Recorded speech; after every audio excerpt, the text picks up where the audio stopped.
பிரம்ம முகூர்த்தம் என்றால் என்ன? பிரம்ம முகூர்த்தத்தில் கண்விழிப்பதால் நம் உடலிலும், மனதிலும் ஏற்படும் நன்மைகள் என்னென்ன என்பதைப் பற்றி இந்த வீடியோ பதிவில் காண்போம். பிரம்மம் என்றாலே அது கடவுள் நிலை அல்லது படைப்பு நிலை. அந்த நேரத்தில்தான் இப்பிரபஞ்சத்தின் எண்ண அலைகள் குறைவாக இருக்கும். அந்த நேரத்தில் நம் மனதில் ஆழமாக நமது எண்ணத்தை அல்லது குறிக்கோளை நினைக்கும்போது, அது மிக விரைவில் நமக்கு கிடைக்கும். பிரம்ம முகூர்த்தம் என்று சொல்லக்கூடிய அதிகாலையில் சுத்தமான அமிர்த காற்று வீசும். இந்த காற்றை நாம் சுவாசிக்கும்போது நமது உடலில் பல்வேறு நோய்கள் குணமாகும்.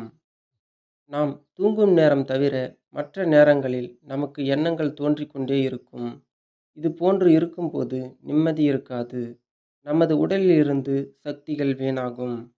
நமது உடலுக்கு அதிக சக்திகள் நாம் தூங்கும்போது கிடைப்பதை விட, பிரம்ம முகூர்த்தம் என்று சொல்லக்கூடிய அதிகாலை 3 மணி முதல் 5:30 மணி வரை உள்ள இடைப்பட்ட நேரத்தில் நமக்கு உடலுக்கு அதிக சக்திகள் கிடைக்கிறது.